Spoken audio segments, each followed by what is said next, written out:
अस्सलाम वालेकुम class ninth. उम्मीद है आप सब खैरियत से होंगे। क्लास नाइन्थ आज हमारा केमिस्ट्री का लेक्चर नंबर 7 स्टार्ट होने जा रहा है। चैप्टर नंबर 4 है और आज का जो हमारा टॉपिक है ये बहुत ही important, the mole and molar mass. आज का हमारा टॉपिक है जी the mole and molar mess.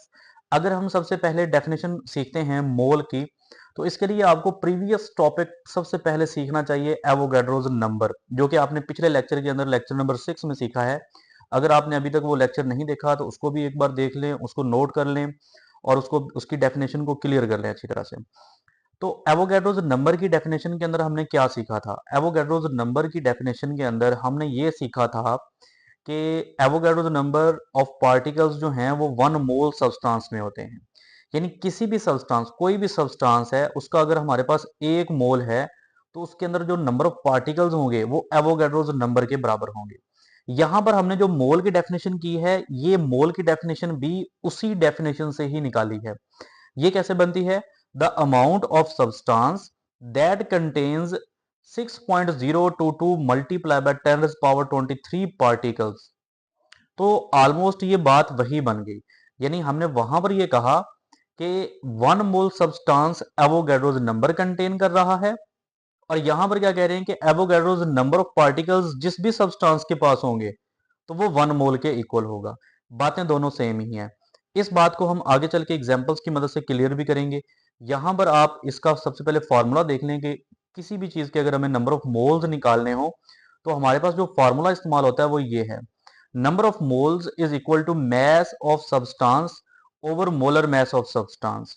यानी हमें अगर किसी भी चीज का मैस दिया जाता है तो हम उसके मोलर मैस को इस्तेमाल करके और उसके मैस को इस्तेमाल करके नंबर ऑफ मोल्स जो हैं ये काउंट कर सकते हैं आराम से। ये फार्मूला वैसे आपकी बुक में गिवन नहीं है, ये आगे चल के न्यूमेरिकल्स में इस्तेमाल जरूर हुआ है, लेकिन इस टॉपिक के अंदर ये इंक्लूड नहीं किया गया, तो आप इसको नोट डाउन कर लें, ये इस्तेमाल होगा। उसके बाद देखें एग्जाम्पल्स। अगर हम एग्जाम्पल्स की तरफ बात करते हैं तो ये डेफिनेशन एग्जाम्पल्स की मदद से क्लियर होगी। यहाँ जरा नोट करें। एग्जाम्पल्स में देखें तो सबसे पहले हमने एग्जाम्पल लिखी है वाटर की। अगर हमारे पास 18 ग्राम वाटर हो तो बेटा 18 ग्राम वाटर में नंबर ऑफ पार्टिकल्स किसके बराबर होते हैं? 6.022 मल्टीप्लाई बाय 10⁻23। ये हमने कल भी बात की थी। तो 18 ग्राम वाटर में इतने पार्टिकल्स की तादाद है, तो मुझे बताएं कि ये पार्टिकल की तादाद किसके बराबर होती है जी? एवोगैड्रोस नंबर के। तो हम यही तो बात कर रहे हैं, amount of substance that contain Avogadro's number of particle is equal to 1 mole. वो किसके बराबर होगा? 1 मोल के इक्वल होगा। उसी तरह से NaCl देखें 58.5 ग्राम। अगर हमारे पास NaCl 58.5 ग्राम हो तो इसके अंदर जो नंबर ऑफ पार्टिकल्स होते हैं वो एवोगैड्रोज नंबर के बराबर होते हैं। और एवोगैड्रोज नंबर ऑफ पार्टिकल्स अगर बराबर हैं इसके, तो हम उसको किसके को लेते हैं? 1 मोल के। उसी तरह से ग्लूकोज को देखें C6H12O6। ग्लूकोज 180 ग्राम अगर हो तो इसके अंदर भी नंबर ऑफ पार्टिकल्स कितने होंगे? इसके ग्लूकोज के मॉलिक्यूल्स कितने होंगे? एवोगैड्रोज नंबर के बराबर। और एवोगैड्रोज नंबर के बराबर अगर पार्टिकल है तो वो किसके इक्वल होगा? 1 मोल। उसी तरह से कार्बन, कार्बन अगर 12 ग्राम है तो उसके अंदर भी कार्बन के एटम्स जो होंगे वो 6.022 मल्टीप्लाई बाय 10⁻23 पार्टिकल्स होंगे। लिहाजा ये भी किसके इक्वल आ गया? 1 मोल के। तो आप यहां पर ये एक चीज और भी नोट कर रहे हैं कि डिफरेंट सब्सटेंस हो तो उसका वेट डिफरेंट होता है 1 मोल में। 1 मोल में उनका वेट डिफरेंट होता है, लेकिन नंबर ऑफ पार्टिकल सेम है, यानी एवोगैड्रोस नंबर के बराबर। क्योंकि ये सारी 1 मोल है, 1 मोल में पार्टिकल्स की तादाद हमेशा एवोगैड्रोस नंबर के बराबर ही होती है। डेफिनेशन भी हमारी यही थी। दोबारा डेफिनेशन को देखें जरा। The amount of substance, amount of substance यानी जैसे ये वाटर की देख लें 18 ग्राम है, amount of substance that contain Avogadro's number of particles called 1 मोल। तो ये आपके पास डेफिनेशन भी क्लियर और इसके साथ हमने इसकी एग्जांपल्स भी अच्छे से क्लियर कर ली हैं। अगर आपको अभी भी इस बात की समझ नहीं आई तो आप कमेंट सेक्शन में ज़रूर बता सकते हैं, अपना क्वेश्चन रेज कर सकते हैं, इंशाल्लाह आपको उसका रिप्लाई ज़रूर दिया जाएगा। तो उसके बाद देखें नेक्स्ट हमारी टर्म, दूसरी टर्म है जी मोलर मैस। तो मोलर मैस क्या होता है? अगर हम मोलर मैस की बात करते हैं तो हमारी जो प्रीवियस एग्जाम्पल्स जो हम अभी कर चुके हैं, ये ऊपर आपको नजर भी आ रही है, 1 मोल किसी भी सब्सटेंस का अगर हम उसका मैस निकाल लें इन ग्राम्स तो वही उसका मोलर मैस होता है। लाइक अगर हम वाटर की बात कर रहे हैं तो वाटर अगर 1 मोल है तो 1 मोल वाटर में उसका वजन कितना होता है, वेट कितना होता है जी, 18 ग्राम। यही तो इसका मोलर मास है। यानी हम ऑलरेडी कर चुके हैं इसकी एग्जांपल्स। उसी तरह से आप देखें NaCl, NaCl अगर 1 मोल है तो 1 मोल NaCl का वेट कितना होता है जी, 58.5 ग्राम, और यही तो इसका मोलर मास है। यानी हम कह सकते हैं mass of 1 mole of any substance is called its molar mass। Different substances का मोलर मास डिफरेंट होता है, लेकिन उनमें नंबर ऑफ पार्टिकल्स सेम होते हैं। ये जुमला आपने लिख लेना है, इसको अच्छे से याद कर लेना है। इस एग्जांपल्स में भी आपको यही कुछ नजर आ रहा है कि डिफरेंट आपके पास सब्सटेंसेस हैं। यहाँ जहां मैं अभी कर रहा हूँ, वाटर है, NaCl है, ग्लूकोज है, कार्बन है, लेकिन इन सब के 1 मोल में नंबर ऑफ पार्टिकल्स तो सेम हैं, लेकिन इनका वेट डिफरेंट है। ठीक हो गया जी।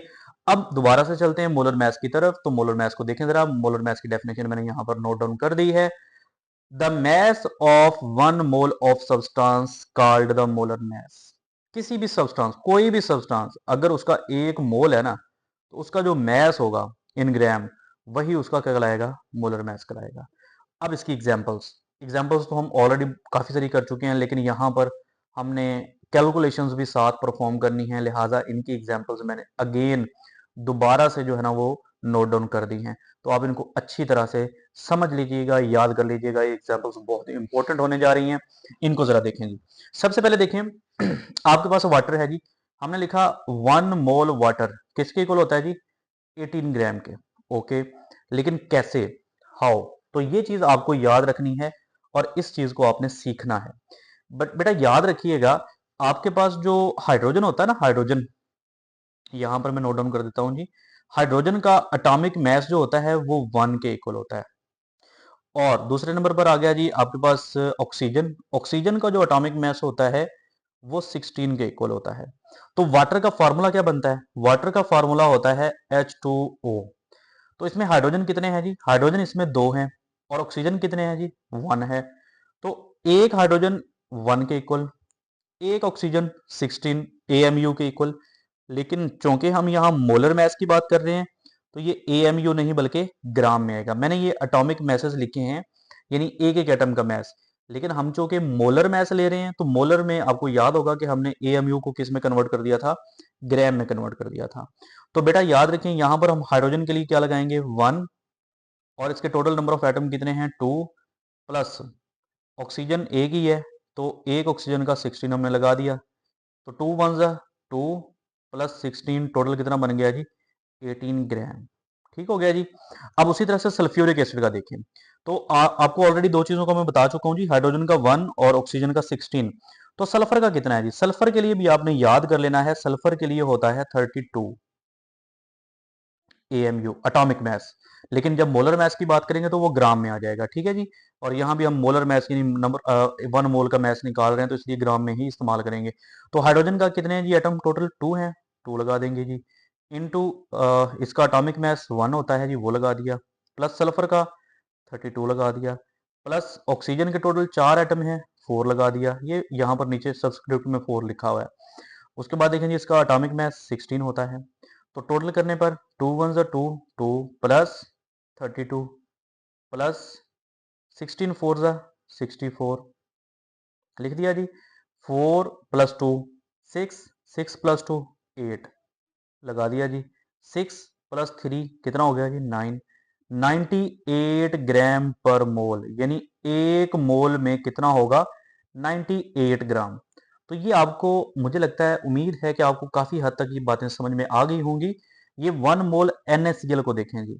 अगर 1 मोल NaCl हो तो उसमें वजन टोटल कितना होता है, वेट कितना होता है जी, 58.5 ग्राम। कैसे, बेटा याद रखिएगा, जो NaCl होता है ना, इसमें Na सोडियम ये इक्वल होता है 23 ग्राम के, और Cl जो क्लोरीन होता है ये होता है 35.5 ग्राम के। तो इन दोनों को जरा आपने कैलकुलेट कर लेना है। सोडियम की जगह आपने लिख लेना है 23, ये ग्राम में लिख दिया, यहाँ पे मोलर मास लिख दिया इसका।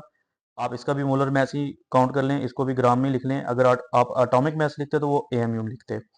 तो इन दोनों को आप प्लस कर लें, 23 लिखें सोडियम की जगह और 35.5 लिखें क्लोरीन की जगह। तो ये टोटल कितना बन जाएगा, 58.5 ग्राम। इसी तरह से आपने बाकी भी कुछ एटॉमिक मैसेज जो है ना उनको याद कर लेना है पीरियोडिक टेबल से। आपको अच्छी तरह से वो याद हो गए तो आप इसी तरह से मोलर मैसेज जो हैं वो कैलकुलेट कर सकते हैं। तो उम्मीद है स्टूडेंट्स आपको बहुत अच्छे से ये टॉपिक क्लियर हो गया होगा। अगर आपका कोई क्वेश्चन है तो आप अपना क्वेश्चन कमेंट बॉक्स में ज़रूर करें। इंशाल्लाह नेक्स्ट लेक्चर नंबर 8 के लिए आपके पास हाजिर होंगे। तब तक के लिए इजाज़त चाहते हैं। अल्लाह हाफिज़। हाँ, एक रिक्वेस्ट छोटी सी अगेन मैं दोबारा से अल्लाह हाफिज़ करूँगा इंशाल्लाह। रिक्वेस्ट ये है कि चैनल को लाजमी तौर पर जो है ना वो सब्सक्राइब कर दें और बेल आइकन को भी लाजमी दबा दें ताकि आपके पास नोटिफिकेशन आते रहें। जज़ाकल्लाह। अल्लाह हाफिज़।